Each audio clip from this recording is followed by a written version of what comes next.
लक्ष्मण सारी कथा सुनाते हैं, किस प्रकार हमारा वन में आना हुआ है, क्यों आना हुआ है। गुराज के मन में अनेक सारी बातें उठी, मित्रता के कारण, स्नेह के कारण। लक्ष्मण जी एक एक बात का निवारण करते हैं। गुराज के जिन प्रश्नों का उत्तर लक्ष्मण जी देते हैं, साधुजनों, उसे लक्ष्मण गीता कहा जाता है। मानो लक्ष्मण जी द्वारा गाई हुई गीता गीत जो गुराज को वे समझाते हैं। बड़ी मार्मिक बातें हैं साधुजनों। कभी चर्चा का अवसर मिलेगा तो करेंगे। वहां से निकल के उन्हें कहा है गंगा नदी पार कराने के लिए महर्षि वाल्मीकि रामायण में साधुजनों गुह का केवट का प्रसंग नहीं है। केवट का प्रसंग, रोचक प्रसंग रामचरितमानस में ही है। यहां पर गुहराज नौकाएं मंगवाते हैं और प्रभु राम पार जाते हैं। सुमंत को भी वापस भेजते हैं, गुहराज को भी वापस भेजते हैं। बेचारे अनमने, मन से नहीं, बेबने वापस लौटते हैं। प्रभु राम प्रयाग पहुंचते हैं। महर्षि भरद्वाज के आश्रम में भोजन इत्यादि जो भी कुछ, जैसा भी कुछ करना था वह किया। उनसे पूछते हैं, मुझे रहने के लिए कोई स्थान बताइए, निर्जन स्थान, जहां मैं आसानी से रह सकूं, मेरी पहचान ना हो, मेरा पता ना चले। महर्षि भरद्वाज भी कहते हैं, प्रभु यहीं क्यों नहीं रह जाते, सब कुछ है यहां पर। दोनों जगहों पर प्रभु राम यही कहते हैं, अयोध्या के पास है, यहां रहना ठीक नहीं रहेगा, डिस्टर्बेंस प्राय बनी रहेगी और मुझे एकांत में रहना है, जैसे एक साधक की भावना होनी चाहिए। यदि साधक चलो हम घर पर छोड़ के एकांत में नहीं जा सकते तो घर में ही एकांत ढूंढना चाहिए। पर बिना एकांत के आप सोचो कि साधना सफल हो जाएगी, शास्त्र सहमत नहीं है। सब में रहते हुए भी एकांत का किस प्रकार से अनुभव किया जाता है, ये साधना सिखाती है। घर में रह के भी आपको किस प्रकार से एकांत में रहना है, ये साधना सिखाएगी, परमेश्वर कृपा सिखाती है। आपके अंदर तड़प इतनी स्ट्रांग होनी चाहिए, व्यवस्था परमात्मा करता है। साधना में साधुजनों परमेश्वर की असीम अथाह अपार सहायता मिलती है। देवी देवताओं की सहायता, हनुमान जी की सहायता, सबकी सहायता, बिन मांगे सहायता मिलती है, बशर्ते कि आप साधना में ईमानदार हैं, एक निष्ठ हैं साधना के प्रति। प्रभु राम एक साधक बन के निकले हैं तो तीनों ही साधक साधना के लिए निकले हुए हैं, इसी दृष्टि से देख रहे हैं। संसारी ऐसी बातों को संघर्ष की दृष्टि से देखता है, साधक साधना की दृष्टि से देखता है। जहां संघर्ष होता है साधक, किसी आश्रम में किसी संत से कहा कि महाराज, हर जगह जहां भी हम कार्यरत होते हैं, लोग कार्यरत हैं, एक दिन की छुट्टी उन्हें मिलती है, हमारे लिए कोई छुट्टी नहीं। कितनी सुंदर मांग है साधुजनों, और उससे कहीं अधिक सुंदर उत्तर है संत का। मांग है उनकी सभी कार्यालयों में, दुकानदार तक भी संडे क्लोज्ड,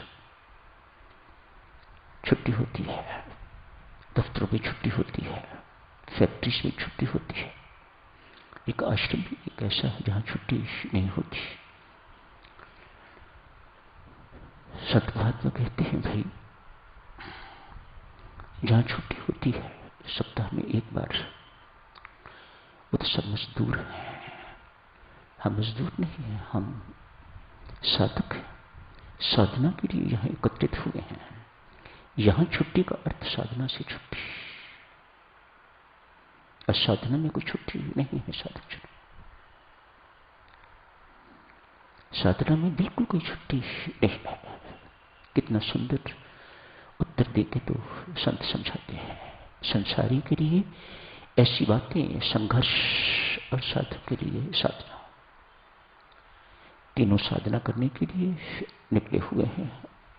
महर्षि भरद्वाज ने कहा, राम जैसा स्थान आप चाहते हो, वैसा स्थान थोड़ी दूरी पर है, चित्रकूट पर्वत है, वहां चले जाओ। कोई जाने का भी नहीं, देवजित स्थान है, खाने पीने को भी वहां प्रचुर है, किसी प्रकार की कोई कठिनाई आपको नहीं होगी। तो बहुत समय भगवान श्री चित्रकूट में ही बिताते हैं। तो आज की चर्चा तो यही तक। कल चर्चा चली थी सदक्षर मां सुमित्रा जो यति लक्ष्मण जी को, अपने पुत्र को शिक्षा प्रदान कर रही है। सुमित्रा जी का चरित्र देवी सज्जनों, यदि देखा जाए तो मां कुशल्या एवं कैकेयी से कहीं उच्च।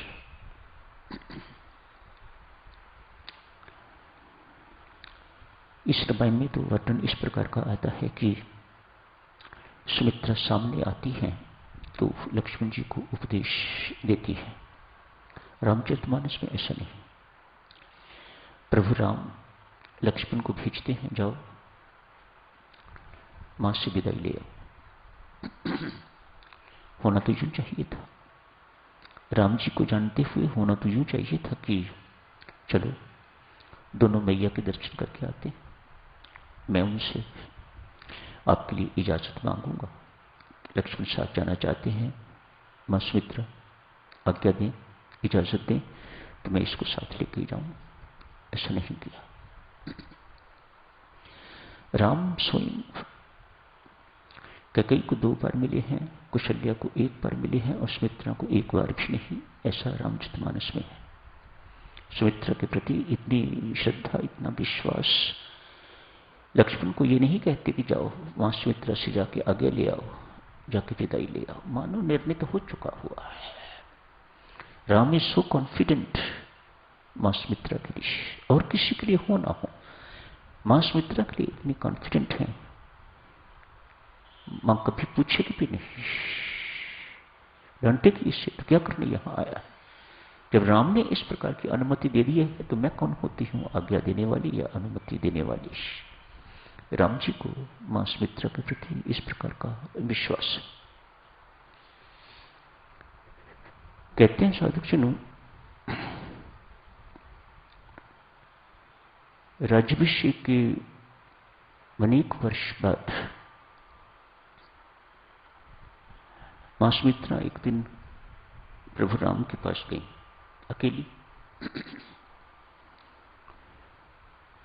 प्रभु राम जहां कहीं भी थे खड़े हो गए, जनवंदना की। मातेश्वरी आप? हां, मैंने सुना है तुम दाता हो, मुझे तो आज तक कभी कुछ नहीं दिया, क्या प्रमाण है कि तुम दाता हो?